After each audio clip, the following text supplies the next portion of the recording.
नमस्कार दोस्तों, Byju's government exam prep में आपका स्वागत है। आज की तारीख है 26 सितंबर 2020 और आज हम चर्चा करने जा रहे हैं द हिंदू अखबार में आए हुए प्रमुख एडिटोरियल्स और आलेखों पर, जिसके तहत हम प्रारंभिक और मुख्य परीक्षा दोनों से संबंधित अभ्यास प्रश्नों को भी करेंगे। तो चलिए शुरू करते हैं।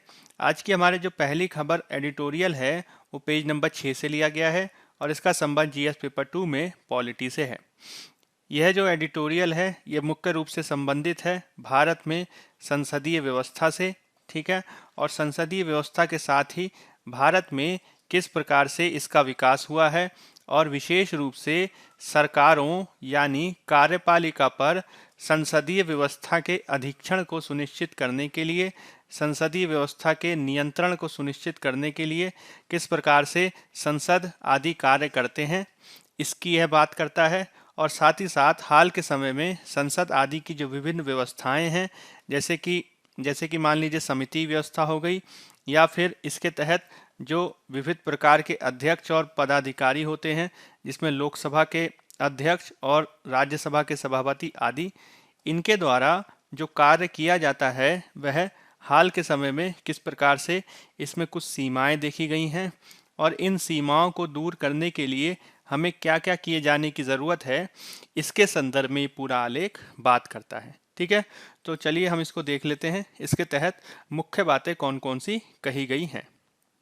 तो संदर्भ मैंने आपको बताया कि कोविड-19 के काल में कार्यपालिका यानी सरकार पर विधायिका के अधीक्षण और नियंत्रण को कमजोर होता देखा जा रहा है, जिसके चलते जो कार्यपालिका है उसके स्वतंत्र रूप से कार्य करने पर मुख्य रूप से बात कही जाती है। लेकिन साथ ही साथ हमें यह भी ध्यान रखना होगा कि संसदीय व्यवस्था में मुख्य रूप से जो कार्यपालिका का उत्तरदायित्व है वह संसदीय व्यवस्था के प्रति विद्यमान है, विधायिका के प्रति विद्यमान है, और जब तक यह पूर्ण रूप से स्थापित नहीं होता, जब तक ये पूर्ण रूप से बेहतर ढंग से कार्य नहीं करता, तब तक जो है हम संसदीय व्यवस्था की कई आधारों पर आलोचना कर सकते हैं। मुख्य रूप से स्वतंत्रता के बाद जब भारत में संसदीय व्यवस्था को अपनाया गया तो इसके प्रतिनिधिमूलक होने के चलते, जिसके तहत विविध निर्वाचन क्षेत्रों में पदाधिकारियों को चुनाव किया जाता है, निर्वाचन क्षेत्रों में सांसदों, विधायकों आदि का चुनाव किया जाता है, और ये जो सांसद या विधायक होते हैं ये मुख्य रूप से जनता का प्रतिनिधित्व करते हैं हमारे विधायिका में। तो यह एक प्रतिनिधिमूलक व्यवस्था है, यह एक अनुक्रियात्मक व्यवस्था है जिसमें जो कार्यपालिका होती है वह जवाबदेह होती है विधायिका के प्रति, और इस विधायिका के माध्यम से वह जवाबदेह होती है जनता के प्रति।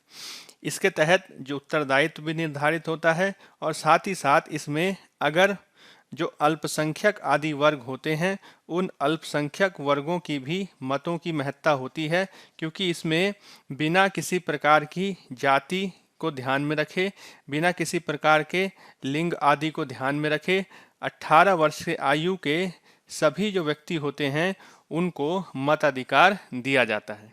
ठीक है, अब इसके माध्यम से यह भी सुनिश्चित किया जाता है कि जो शक्तिशाली पदों पर बैठे हुए जो व्यक्ति हैं उनको जो है नियंत्रित किया जा सके, ताकि वो शक्ति का दुरुपयोग ना कर सकें, और साथ ही साथ उनकी जवाबदेहिता भी सुनिश्चित की जा सके।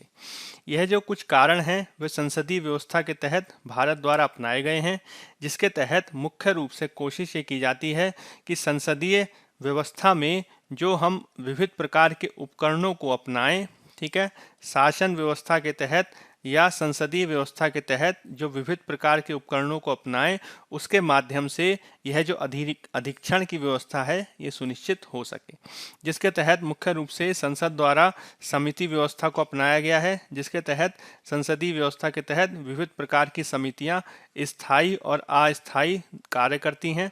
ठीक है, स्टैंडिंग कमिटीज़ और बहुत सारी एडहॉक कमिटीज़ काम करती हैं।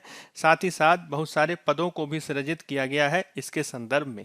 ठीक है, जिसके तहत समिति जो हैं वो ना केवल संसदीय उत्तरदायित्व की व्यवस्था को बनाती हैं, बल्कि इनके द्वारा जो बिल आदि का या फिर विधेयकों आदि का जो स्क्रूटनी की जाती है, जो उसकी जांच की जाती है, उससे इनकी क्षमता भी बढ़ती है। इससे बिलों आदि के संदर्भ में लोगों की जागरूकता भी बढ़ती है और इस प्रकार से जनता की नब्ज को समझने में, जनता क्या चाहती है इसको समझने में महत्वपूर्ण भूमिका निभाते हैं।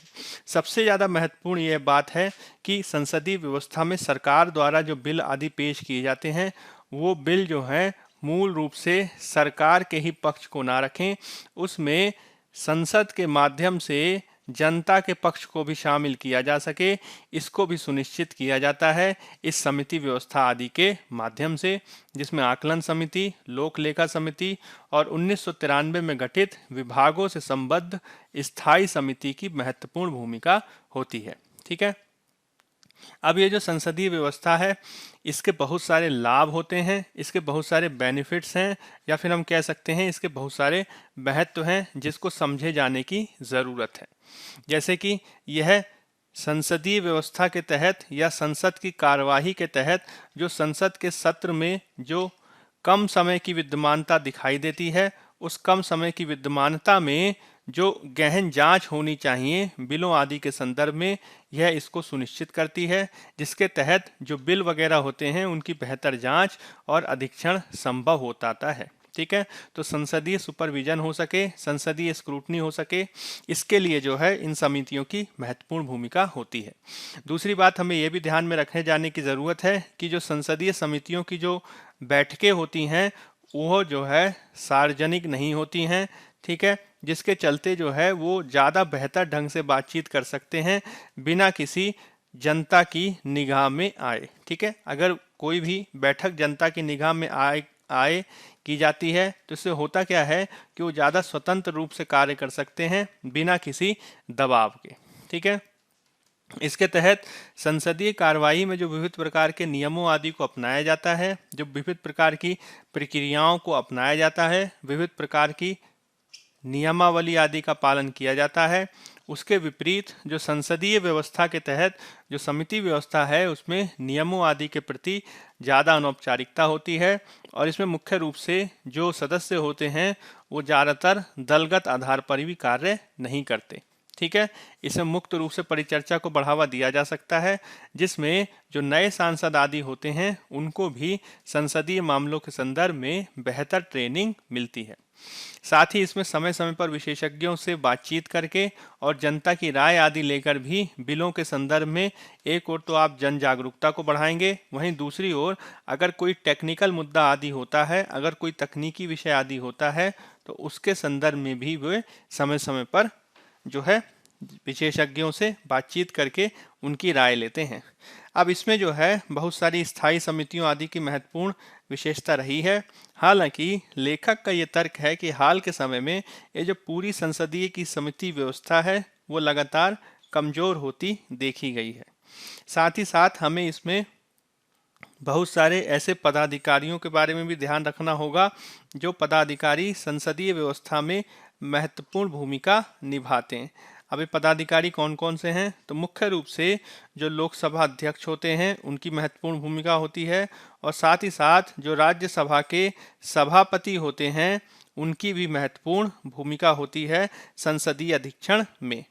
तो इसमें राज्यसभा सभापति मूल रूप से भारत में उपराष्ट्रपति होते हैं और चूंकि उपराष्ट्रपति जो हैं किसी दलीय व्यवस्था से संबंधित नहीं होते, अतः इनसे अधिक निष्पक्षता की मांग की जाती है, इनसे अधिक निष्पक्षता की अपेक्षा की जाती है।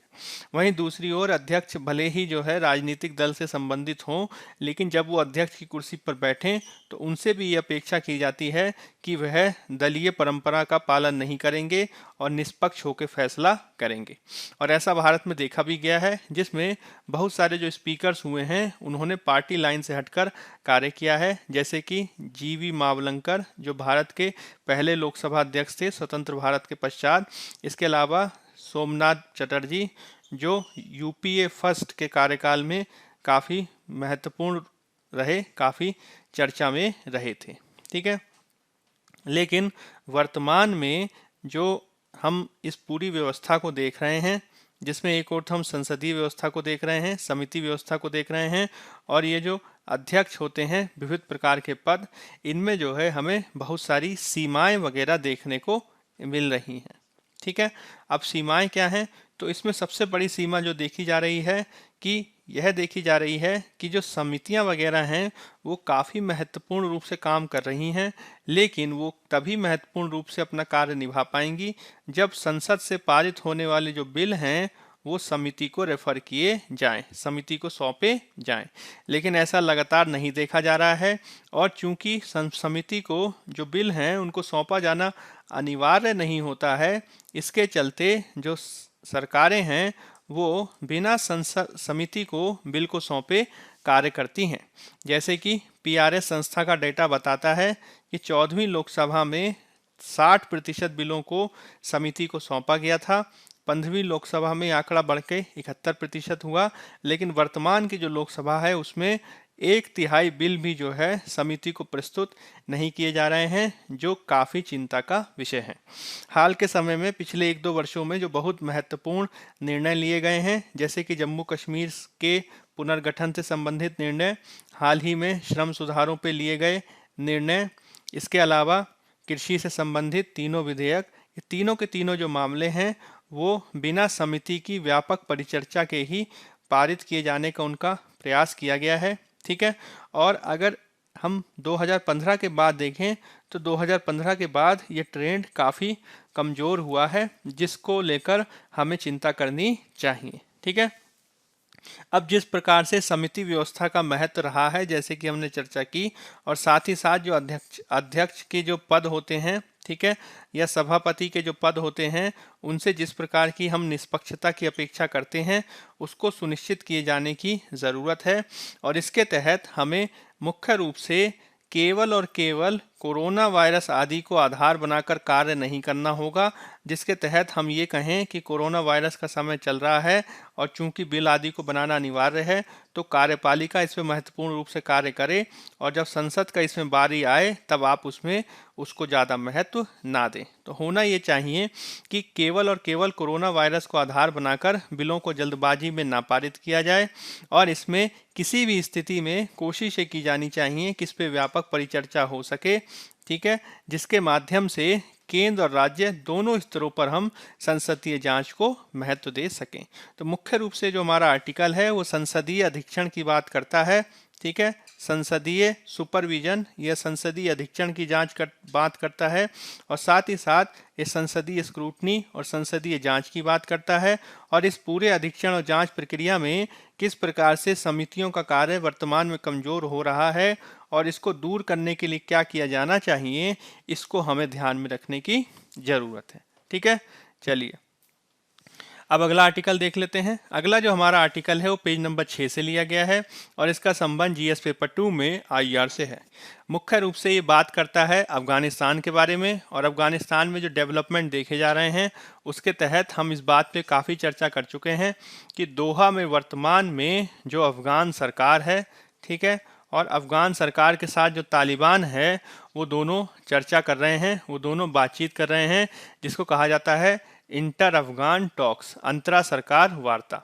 अब ये जो अंतरा सरकार वार्ता है ये फरवरी 2020 में यूएस और तालिबान के बीच हुए एक समझौते का भाग है, जिसके तहत यह कोशिश की गई कि एक ओर तो यूएस और तालिबान मिलकर बातचीत करें, वहीं दूसरी ओर तालिबान और अफगान सरकार भी मिलकर बातचीत करें, ताकि अफगानिस्तान में एक शांति बनाई जा सके, एक स्थायी शांति की प्रक्रिया में आगे बढ़ा जा सके। ठीक है, लेकिन यह जो स्थायी शांति की जो प्रक्रिया है, लेखक के अनुसार, ठीक है, इस आर्टिकल के लेखक के अनुसार कि उसमें अभी भी बहुत सारे रोड ब्लॉक्स हैं, उसमें अभी भी बहुत सारे बाधाएं हैं, जिसको हमें ध्यान रखने की ज़रूरत है। तो इस आलेख में मुख्य रूप से उन बाधाओं के बारे में चर्चा की गई है जो अफगानिस्तान में स्थायी शांति की स्थापना में महत्वपूर्ण बाधा के रूप में उपस्थित हैं। ठीक है, तो कौन कौन सी बाधाएं हैं तो उसको थोड़ा समझ लेते हैं। तो मैंने आपको क्या बताया कि अफगान सरकार और तालिबान के मध्य दोहा में, ठीक है, कतर की राजधानी दोहा में इंट्रा अफगान टॉक्स चल रही हैं। ठीक है, और ये जो इंट्रा अफगान टॉक्स हैं इसमें बहुत सारे हितधारक शामिल हैं। मुख्य रूप से इसमें तालिबान, अफगानिस्तान राज्य और अमेरिका शामिल है, लेकिन इसकी जो चुनौतियां हैं, जब तक इनको दूर नहीं किया जाएगा तब तक आप दोहा वार्ता की पूर्ण सफलता की कामना नहीं कर सकते। ठीक है, तो अब इसमें कौन कौन सी बाधाएं हैं इनको थोड़ा देख लेते हैं। तो पहली बाधा के बारे में अगर हम बात करें तो मुख्य रूप से एक और तो हमें दिखाई देता है तालिबान और दूसरी तरफ हमें दिखाई देती है अफगानिस्तान सरकार। अब तालिबान और अफगानिस्तान सरकार ये दोनों जो हैं अफगानिस्तान के भविष्य को किस रूप में देखते हैं इसको लेकर ही मत भिन्नता है। जहां एक और तालिबान जो है अफगानिस्तान को एक इस्लामी रिपब्लिक या इस्लामी अमीरात बनाना चाहता है, वहीं दूसरी ओर अफगानिस्तान सरकार अफगानिस्तान को लोकतंत्र के आधार पर विकसित करना चाहती है जिसमें उदारवादी मूल्यों और सभी के लिए समान अधिकार हों जैसे कि अल्पसंख्यक और महिला। लेकिन तालिबान द्वारा इसे स्वीकार किया जाएगा इसको लेकर कोई कंक्रीट नहीं कहा जा सकता। यही कारण है कि तालिबान अगर इसको नहीं स्वीकार करेगा और वो मुख्य रूप से इस्लामी अमीरात की बात करेगा जिसमें इस्लामी अमीरात के तहत मुख्य रूप से कट्टरता पे बल दिया जाएगा, मुख्य रूप से जो है धार्मिकता पे बल दिया जाएगा, तो ऐसे अमीरात को जो है अफगानिस्तान सरकार स्वीकार नहीं करेगी और आगे चलकर इससे वार्ता भंग हो सकती है और असफल भी हो सकती है। ठीक है, तो पहला चीज़ तो यही है कि अफगानिस्तान सरकार और तालिबान के मध्य अफगानिस्तान के भविष्य को लेकर मत भिन्नता है जिसको निवारण करने की ज़रूरत है। दूसरा जो महत्वपूर्ण मुद्दा है वो अमेरिका के एग्जिट का है। ठीक है, अमेरिका की सम्मानपूर्वक विदाई का है। और यहाँ पे अगर हम अमेरिका के स्वार्थ के बारे में बात करें, अगर हम अमेरिका के हित के बारे में बात करें तो हम ये पाएंगे कि अमेरिका का जो वर्तमान में उद्देश्य हो गया है वो पूर्ण रूप से उद्देश्य ये है कि हम 2001 से अफगानिस्तान में संलग्न हैं और 2001 से तालिबान को नष्ट किए जाने के प्रावधानों के बावजूद, तालिबान को नष्ट किए जाने के प्रयासों के बावजूद उनको अभी तक सफलता नहीं मिल सकी। और अभी नवंबर में जो है अफगानिस्तान यूएस में चुनाव हैं और इन चुनावों के पृष्ठभूमि में जो यूएस के राष्ट्रपति हैं डोनाल्ड ट्रंप, उनको अफगानिस्तान की शांति को अपने एक वोट बैंक की राजनीति के रूप में दर्शाना है। यही कारण है कि अमेरिका वर्तमान में किसी भी कीमत पे जो है सम्मानपूर्वक ढंग से अफगानिस्तान से निकलना चाहता है और अफगानिस्तान में शांति बनी रहे, अफगानिस्तान स्थायी हो कि नहीं, इस पे जो है अमेरिका का ज़्यादा बल नहीं है। ठीक है, अब चूंकि उनके लिए एक चुनावी मुद्दा है इसलिए वो अफगानिस्तान की स्थिरता, शांति व्यवस्था पे ज़्यादा प्राथमिकता दे रहे हैं। ठीक है, उनके लिए जो है शांति व्यवस्था ज़्यादा बड़ी प्राथमिकता नहीं है। यही कारण है कि फरवरी 2020 में वो तालिबान के साथ बातचीत करते हैं, लेकिन उन्होंने तालिबान पे किसी भी प्रकार से ये दबाव नहीं डाला कि तालिबान जो है अपने हिंसा को छोड़े। तालिबान जो है जो लगातार युद्धरत है उसके संदर्भ में वो स्थायी सीज फायर की घोषणा करे।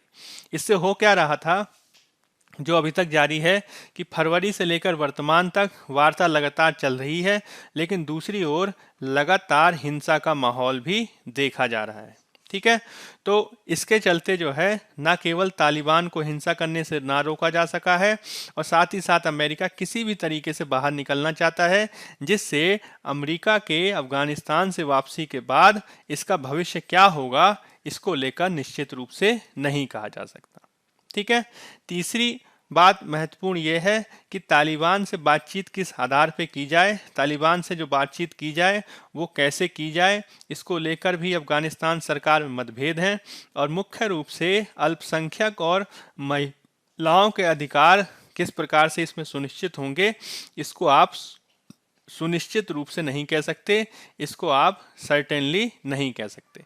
साथ ही साथ अफगानिस्तान में जब से जो है अफगानिस्तान सरकार की स्थापना हुई है, उस अफगानिस्तान सरकार के द्वारा बहुत सारे उदारवादी संगठनों आदि की स्थापना की गई है, बहुत सारी उदारवादी संस्थाओं आदि की स्थापना की गई है। हालांकि जितनी भी उदारवादी लोकतांत्रिक संस्थाएं हैं ये अभी तुरंत ही स्थापित हुई हैं, अतः बेहद कमज़ोर हैं।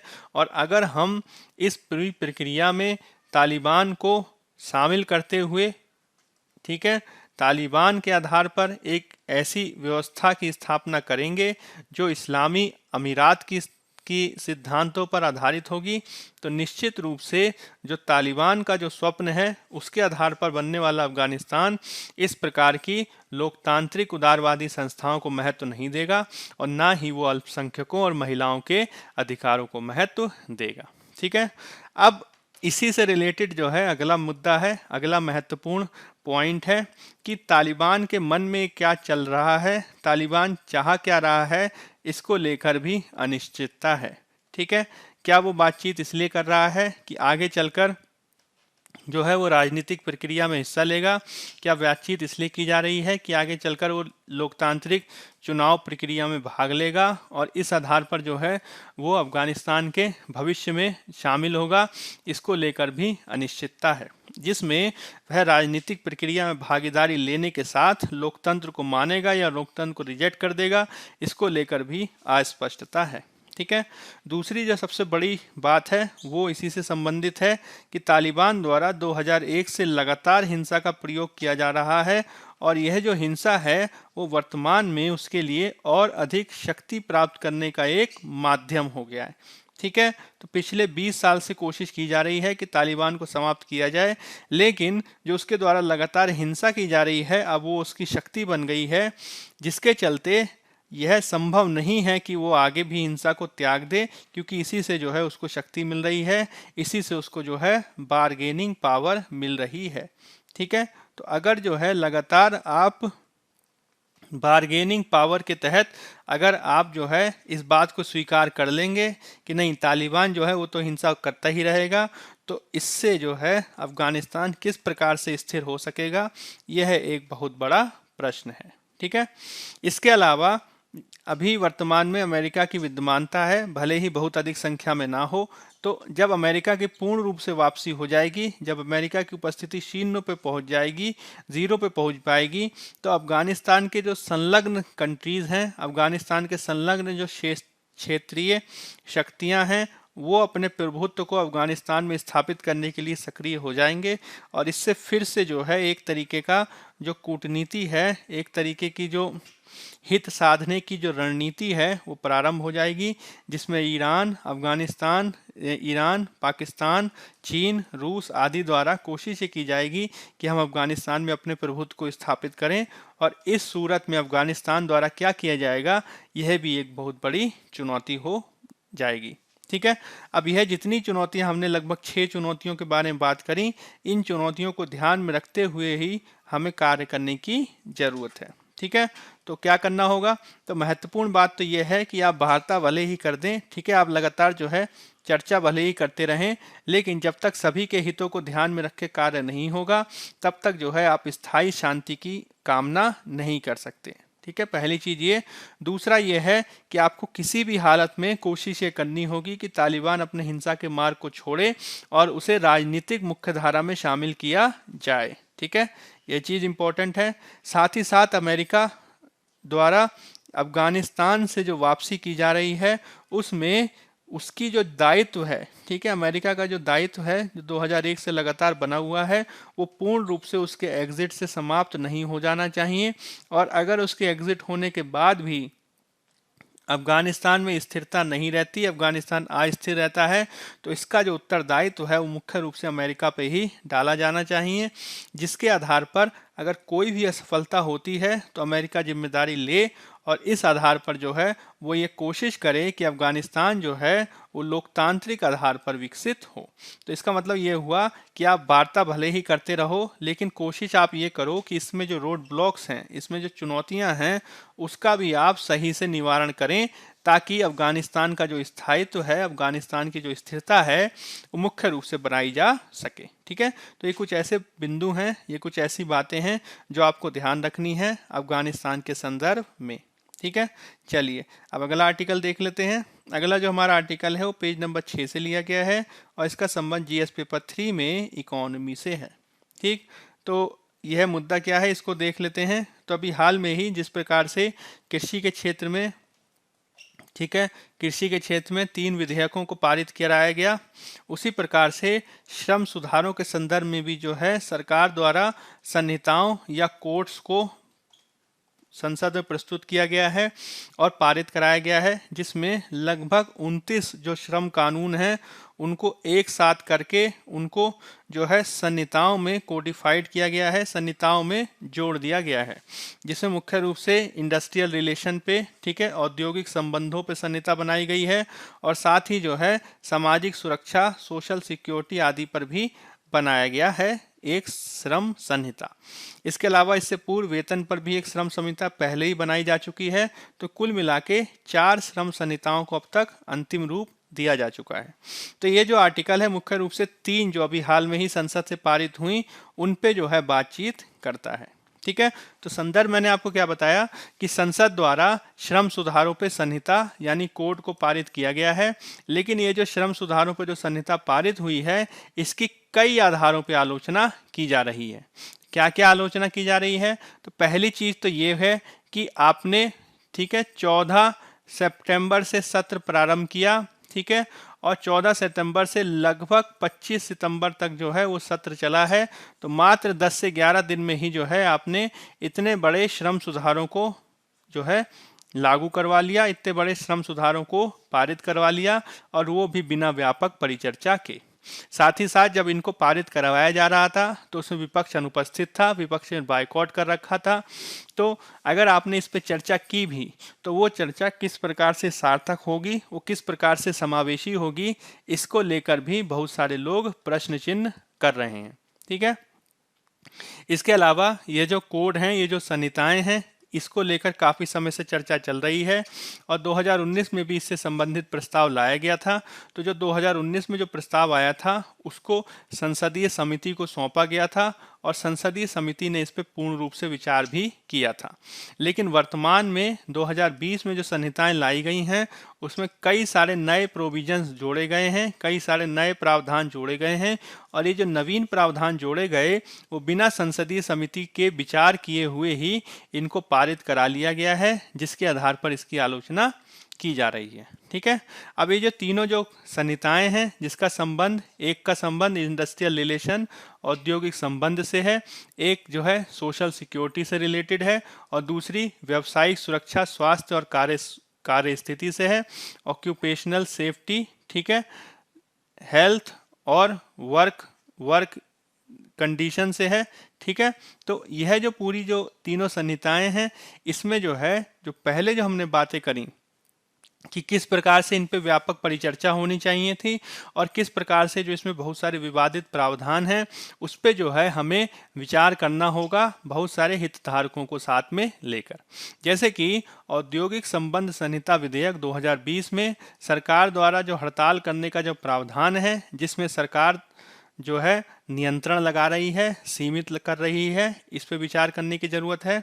साथ ही साथ इसमें यह भी प्रावधान किया गया है कि अगर 300 श्रमिकों वाला औद्योगिक प्रतिष्ठान है तो वो कामबंदी, छटनी और उपक्रम बंद करने से पहले सरकार की अनुमति लेगा।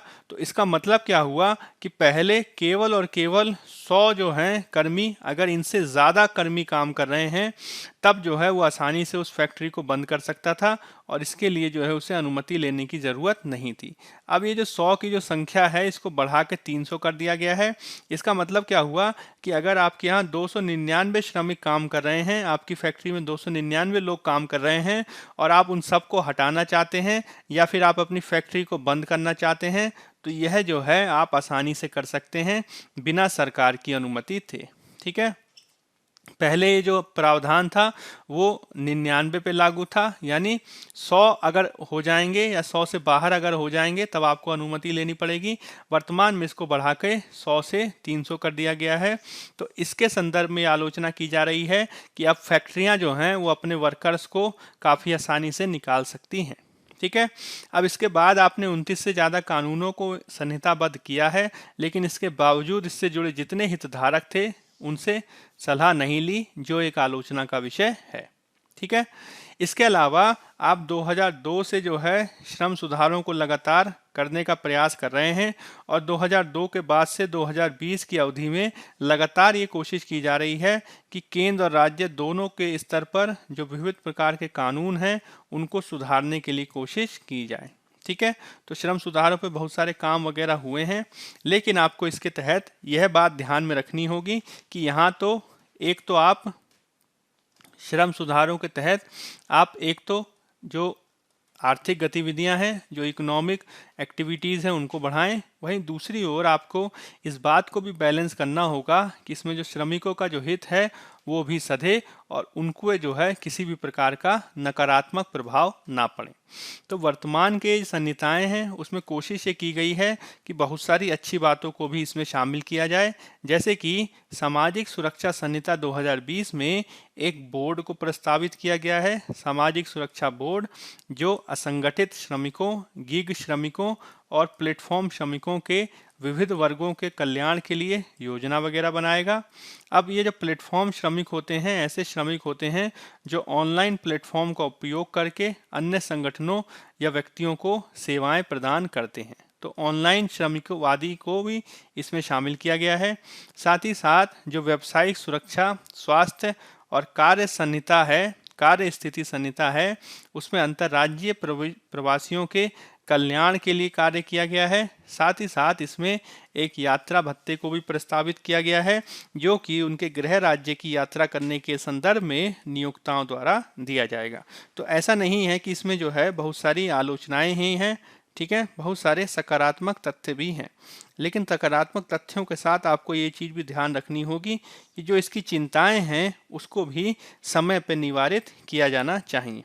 जैसे कि सबसे बड़ी आलोचना जो इसमें की जा रही है तो इस आधार पे की गई है कि संहिताओं के माध्यम से जो क्षेत्रीय स्तर के अधिकारी हैं या क्षेत्रीय स्तर के जो पदाधिकारी हैं उनको जो है नियम कानून या विनियमन बनाने की काफ़ी शक्तियां दी गई हैं, और इसके तहत जो संहिताओं में जो कानून वगैरह बनाए गए हैं, ठीक है, संहिता में जो सुरक्षा संबंधी प्रावधान वगैरह बनाए गए हैं, उन प्रावधानों से कुछ आधारों पे फैक्ट्री आदि को भी बाहर किया जा सकता है। जैसे कि किसी भी नई फैक्ट्री को व्यावसायिक सुरक्षा, स्वास्थ्य और कार्य स्थिति संहिता की परिधि से बाहर किया जा सकता है, ठीक है, अगर जो है वो सरकार अगर चाहे तो इस संदर्भ में प्रावधान कर सकती है।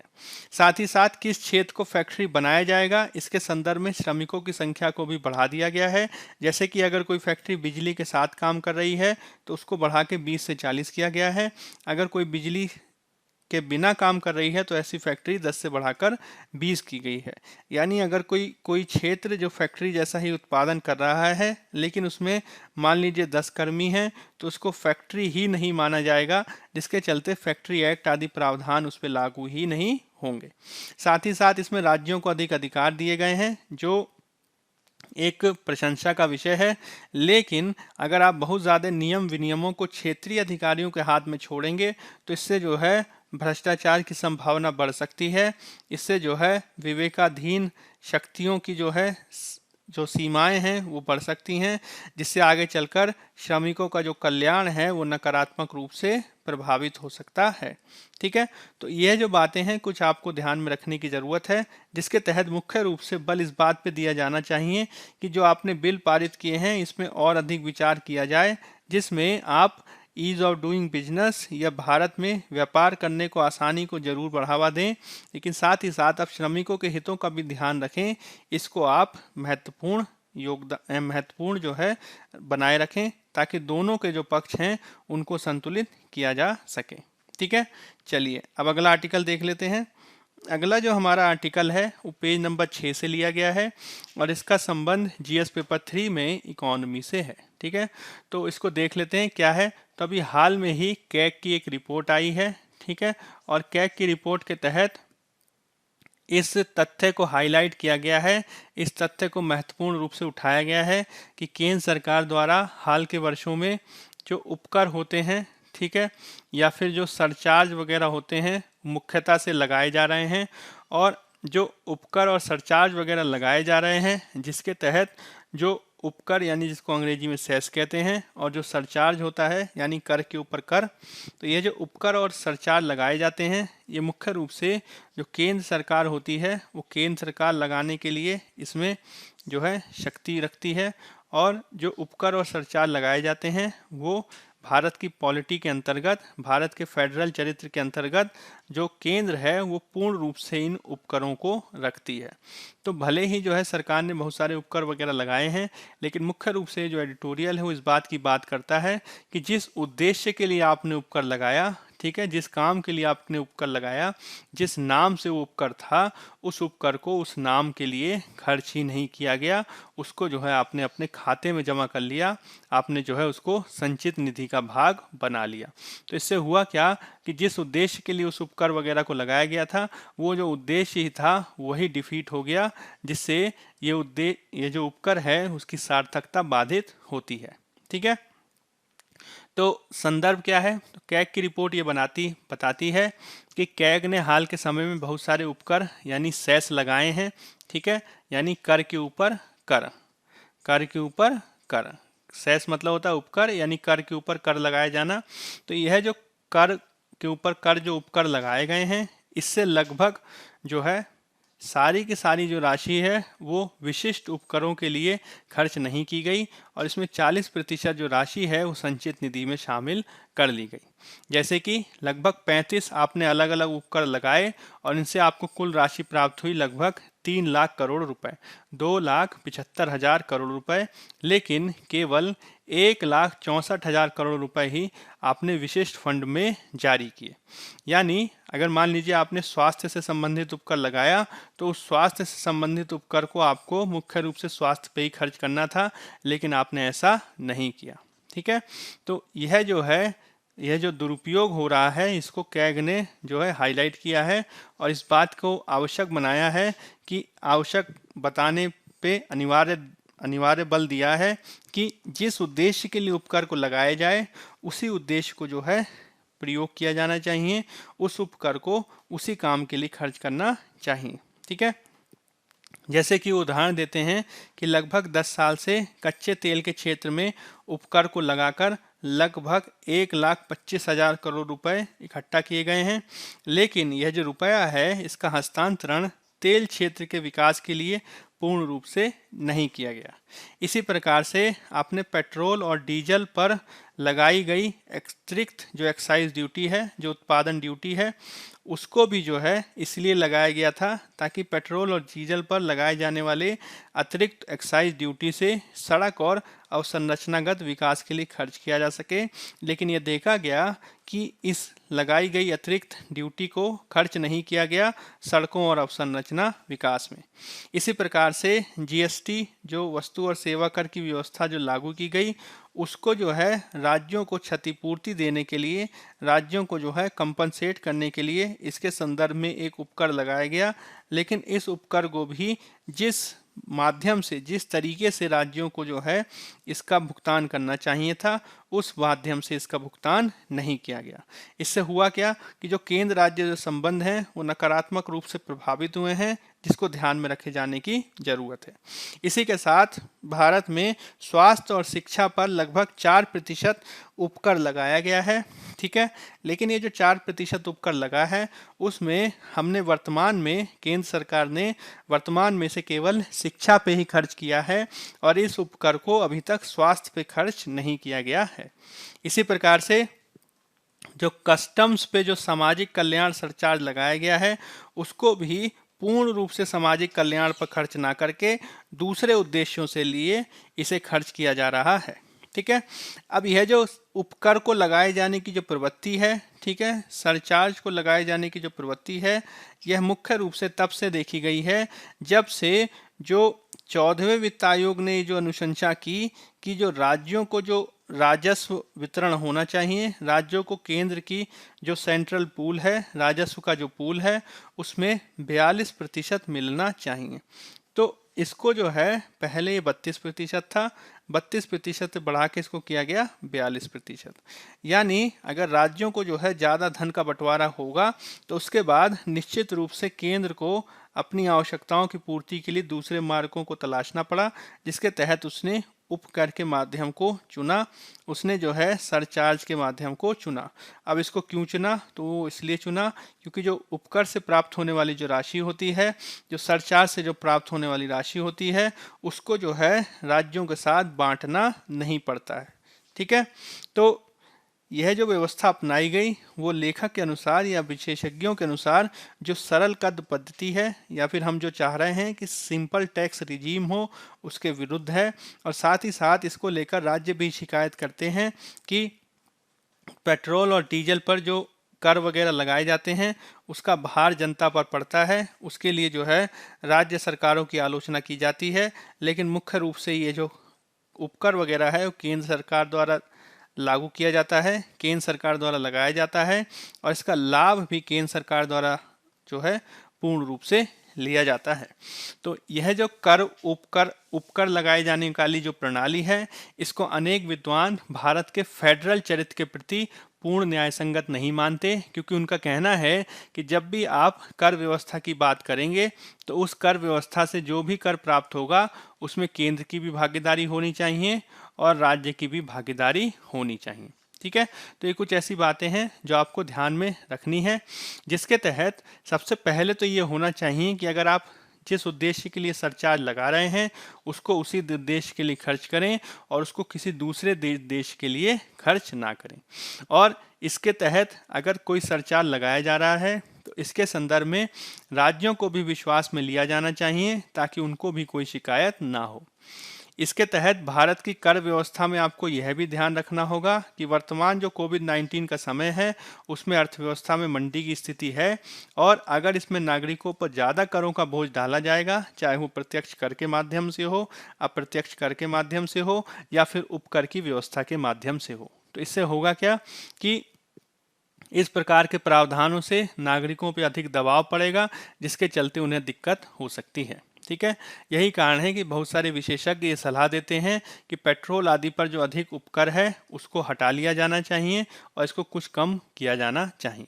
साथ ही साथ जो भारत की जो कर प्रबंधन की जो व्यवस्था है, जो भारत की जो टैक्स की व्यवस्था है, उसमें ज़्यादा निष्पक्षता लाई जानी चाहिए ताकि किसी भी प्रकार की प्रश्न चिन्ह इस पर ना उठाया जा सके, किसी भी प्रकार की अपारदर्शिता आदि का इसमें आरोप ना लगाया जा सके, ना तो केंद्र पर और ना ही राज्यों पर। ठीक है, तो भारत के टैक्स एडमिनिस्ट्रेशन के संदर्भ में, भारत के कर प्रशासन के संदर्भ में इसकी काफ़ी महत्ता है, जिसको समझने की ज़रूरत है।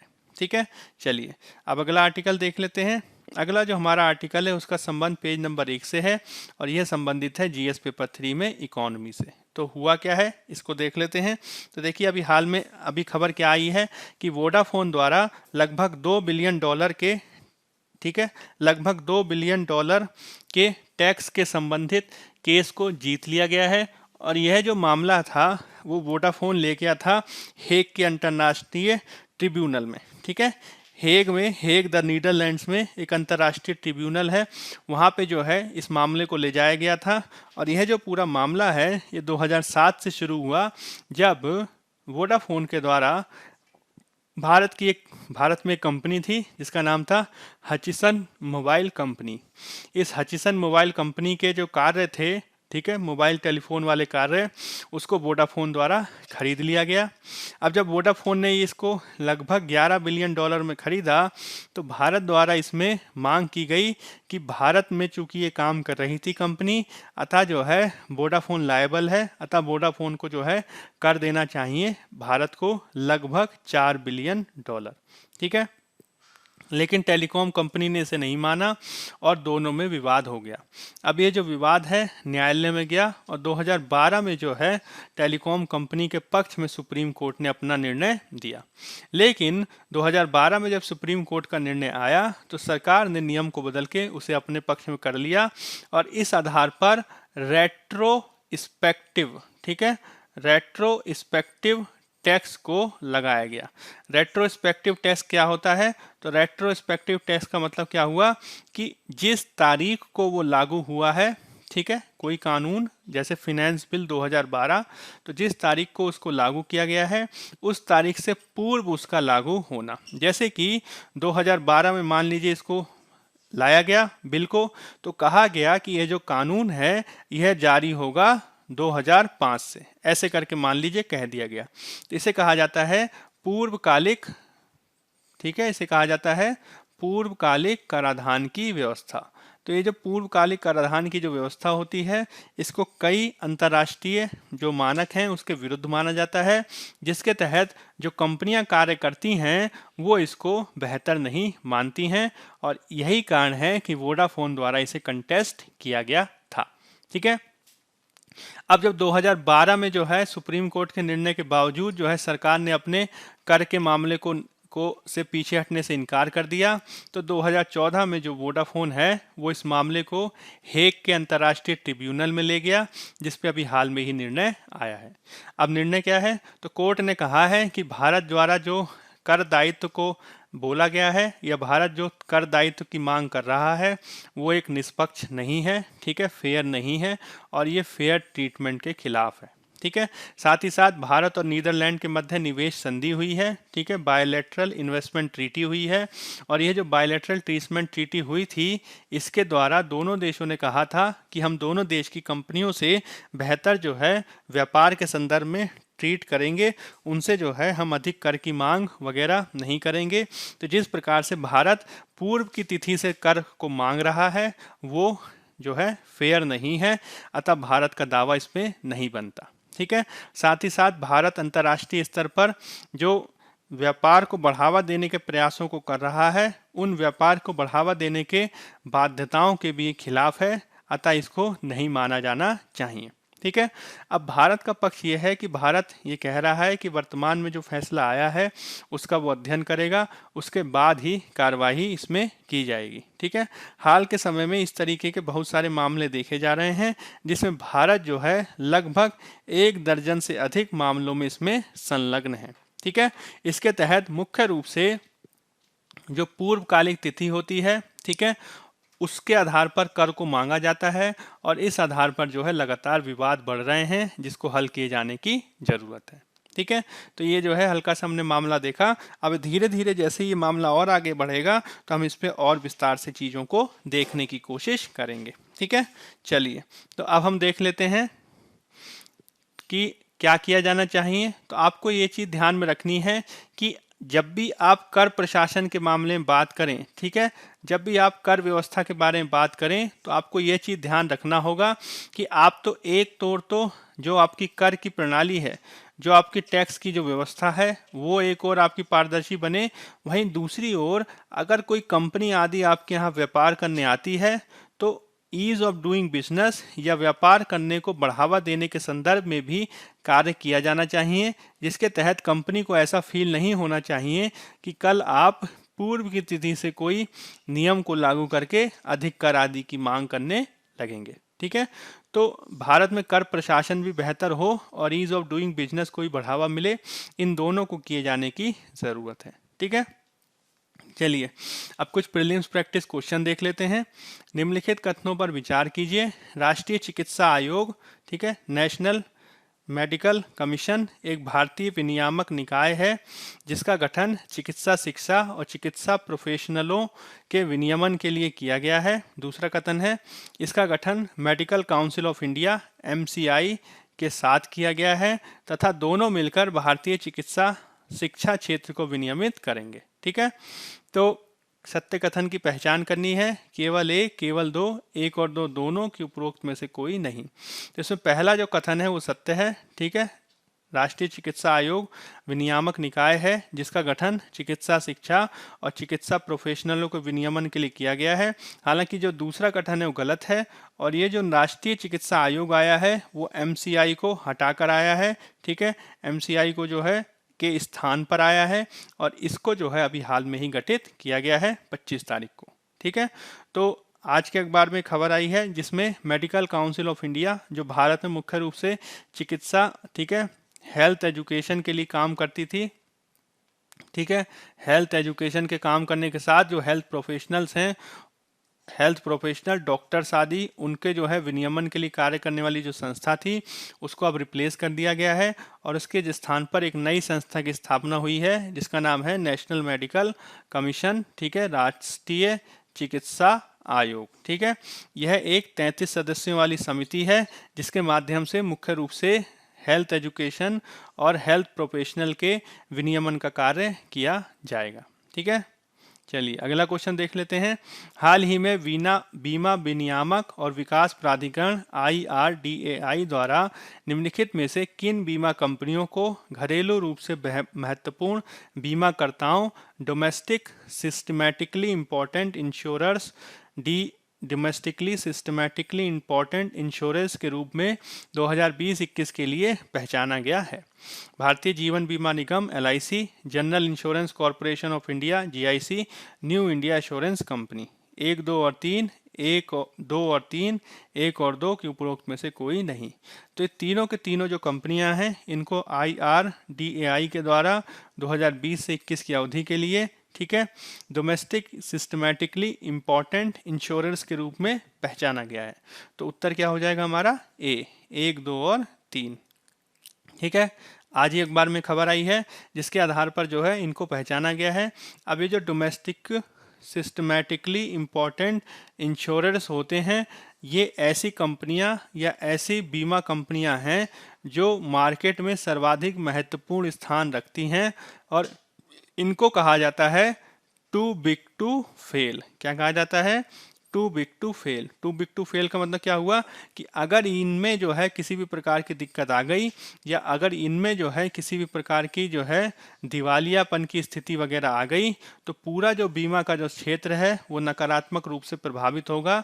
इनकी जो है इतनी अधिक महत्ता है। यही कारण है कि ऐसी कंपनियों की घोषणा समय समय पर की जाती है और इसके आधार पर जो है इनको ज़्यादा बेहतर ढंग से विनियमित किया जाता है, इन पे ज़्यादा बेहतर ढंग से जो है निगाह रखी जाती है ताकि इनसे कोई भी गलती ना हो और इसके आधार पर जो पूरा बीमा क्षेत्र है उसको बेहतर विनियमित किया जा सके। ठीक है, चलिए अगला क्वेश्चन देख लेते हैं। अमेरिका द्वारा विभिन्न क्षेत्रों में जारी किए जाने वाले वीज़ा की विभिन्न श्रेणियों के संदर्भ में नीचे दिए गए युग्मों में से सत्य सुमेलित युग्मों की पहचान करें। विदेशी मीडिया I टाइप का वीज़ा, विद्यार्थी F टाइप का visa, exchange visitors J type का वीज़ा। केवल 1, केवल 2, 2 और 3, 1, 2 और 3।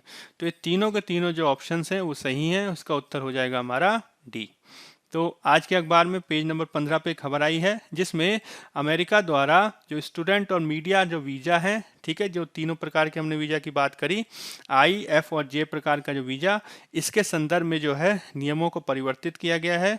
और हाल के समय में हमने ये देखा है कि US द्वारा विशेष रूप से वीज़ा के क्षेत्र में या फिर आप कह सकते हैं अमेरिका आने वाले लोगों के संदर्भ में जो है नियमों को टफ बनाया गया है, जिसके तहत इसमें अमेरिका में जो पढ़ने वाले जो स्टूडेंट्स हैं, अमेरिका में पढ़ने के लिए आने वाले जो विद्यार्थी हैं, वो जो है ज़्यादा अधिक समय तक ना रहें। ठीक है, उसके लिए इनके जो कार्यकाल है या इनका जो समय है उसको सुनिश्चित कर दिया गया है, जिसके माध्यम से कोशिश ये की जा रही है कि अमेरिका में जो है स्थानीय जो लोग हैं उनको ज़्यादा रोजगार मिले। ठीक है, तो इसमें अभी हाल में ही आपने पढ़ा भी होगा H1B वीज़ा प्रकार के जो वीज़ा होते हैं जो मुख्य रूप से जो प्रोफेशनल्स होते हैं, ठीक है, उनको दिया जाता है।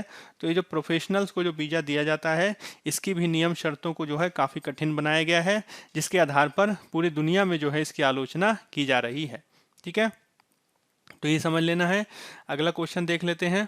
निम्नलिखित में से कौन सी सेवाएं National Payments Corporation of India NPCI द्वारा वर्तमान में दी जा रही हैं? आधार इनेबल्ड पेमेंट सिस्टम भीम, ठीक है, cheque truncation system, national common mobility card की रुपे कार्ड। ठीक है, तो केवल 1, 3 और 5, केवल 2, 3 और 4, 1, 2, 3, 4 और 5, 1, 3 और 4। तो ये पांचों की पांचों जो सेवाएं हैं वो NPCI द्वारा दी जाती हैं। तो इसका आंसर हो जाएगा हमारा C। ठीक है, तो आज ये अखबार में खबर आई है जिसमें गूगल पे ने, ठीक है, गूगल पे ने अदालत में दिल्ली हाई कोर्ट में अपना ये वक्तव्य दिया है कि उसके द्वारा जो है किसी भी प्रकार के कस्टमर डेटा को शेयर नहीं किया जाता है और उसने जो है NPCI की सारी गाइडलाइंस का जो है वो पालन करता है, जिसमें NPCI ने कोशिश ये की है कि जो UPI वगैरह के जो ट्रांसफ़र होते हैं जिसमें डायरेक्ट बैंक खाते में धनराशि जमा होती है उसके संदर्भ में किसी भी प्रकार का यूज़र डेटा लीक ना हो। ठीक है, तो यूज़र डेटा के लीक ना होने के लिए NPCI द्वारा जो है प्रोसीजरल गाइडलाइंस जारी की गई हैं, प्रक्रियात्मक गाइडलाइंस जारी की गई हैं। और ये जो प्रोसीजरल गाइडलाइंस हैं, इनके संबंध में गूगल पे का कहना है कि गूगल पे इनको पूर्ण रूप से पालन करता है। ठीक है, तो ये महत्वपूर्ण है। अगला क्वेश्चन देख लेते हैं। ईश्वर चंद विद्यासागर के संदर्भ में नीचे दिए गए कथनों में से सत्य कथन कथनों की पहचान करें। ईश्वर चंद विद्यासागर द्वारा विधवा पुनर्विवाह का व्यापक समर्थन किया गया और बहुविवाह के विरुद्ध कार्य किया गया। ईश्वर चंद विद्यासागर द्वारा वर्ण परिचय नामक एक प्रमुख बंगाली वर्णमाला ग्रंथ लिखा गया, जो वर्तमान में भी काफ़ी लोकप्रिय है। तो दोनों के दोनों कथन सही हैं, तो इसका आंसर हो जाएगा सी, 1 और 2 दोनों। ठीक है, अब ये खबर क्यों आई है, तो 26 सितंबर को जो है, ठीक है, 1820 को, यानी ठीक है 26 सितंबर 1820 और आज है हमारा 26 सितंबर 2020, यानी आज से लगभग 200 साल पहले, आज से 200 साल पहले ईश्वर चंद विद्यासागर जी का जन्म हुआ था और इसके जो 200 साल की जयंती मनाई जा रही है। ठीक है, तो ये काफ़ी महत्वपूर्ण हो जाता है। ठीक, हाल ही में चर्चा, अगला क्वेश्चन देख लेते हैं। हाल ही में चर्चा में रहा फ्राइडेज फॉर फ्यूचर क्या है?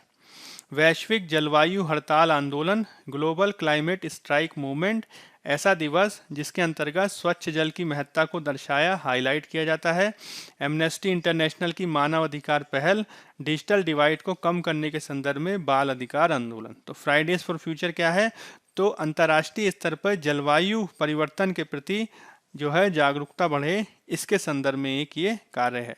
तो फ्राइडेज फॉर फ्यूचर जो है हाल में ही इसने एनवायरनमेंट मिनिस्ट्री के समक्ष प्रदर्शन किया है। ठीक है, तो ये एक वैश्विक मूवमेंट है जो अंतर्राष्ट्रीय स्तर पर क्लाइमेट न्याय या जलवायु न्याय की बात करता है। ठीक है, और इसके तहत जो है अंतर्राष्ट्रीय स्तर पर वैश्विक क्लाइमेट स्ट्राइक किया जाता है। ठीक है, हड़ताल वगैरह की जाती है और इसको शुरू किया गया था अगस्त 2018 में 15 वर्षीय एक जो है ग्रेटा थुनबर्ग द्वारा। ठीक है, जब उन्होंने जो है हड़ताल की थी स्वीडन में। ठीक है, तो इससे प्रेरणा लेके देश के अलग अलग क्षेत्रों में इस प्रकार की हड़तालें आदि की जाती रही हैं, जो पर्यावरण के प्रति संवेदनशीलता को बढ़ाता है। ठीक, चलिए अब एक लास्ट ईयर क्वेश्चन देख लेते हैं। हाल ही में निम्नलिखित में से किस एक भाषा को शास्त्रीय भाषा क्लासिकल लैंग्वेज का दर्जा स्टेटस दिया गया है? उड़िया, कोंकणी, भोजपुरी, असमिया। ठीक है, तो इसका उत्तर है हमारा उड़िया। तो हाल में ही अब तक जो है 6 भाषाओं को क्लासिकल लैंग्वेज का दर्जा दिया जा चुका है। इसमें तमिल, संस्कृत, तेलुगु, कन्नड़, मलयालम, उड़िया शामिल है और उड़िया को 2014 में ये दर्जा दिया गया था। ठीक है, चलिए अब कुछ मेंस प्रैक्टिस क्वेश्चन देख लेते हैं। भारतीय संसदीय व्यवस्था में कार्यपालिका के साथ ही विधायिका की भी महत्वपूर्ण भूमिका है, जिसे निरंतर विचार विमर्श और पुनर्विचार की संस्था के रूप में बनाए रखे जाना चाहिए। संसदीय उत्पादकता में हाल ही में आने वाली कमी के संदर्भ में चर्चा करें। 250 शब्द, 15 अंक। हाल ही की अफगान सरकार और तालिबान की दोहा काबुल वार्ता एक ऐसी यात्रा है जिसमें अभी भी कई बाधाओं का निवारण बाकी है। चर्चा करें। 150 शब्द, 10 अंक। तो दोनों जो हमने एडिटोरियल डिस्कस किए उसके आधार पर आप इन दोनों को लिखने का प्रयास कर सकते हैं। ठीक है, चलिए तो बायजूस गवर्नमेंट एग्जाम प्रेप के आज के इस लेक्चर में हमने प्रयास किया कि हम अधिक से अधिक टॉपिक्स को कवर कर सकें। ठीक है, अगर आपको हमारे वीडियोस वगैरह पसंद आ रहे हैं तो अधिक से अधिक इसे लाइक करें, शेयर करें और सब्सक्राइब करें। ठीक है, चलिए तो आज की क्लास में फ़िलहाल इतना ही। तब तक के लिए बने रहिए। ठीक है, बायजूस गवर्नमेंट एग्जाम प्रेप पर। धन्यवाद।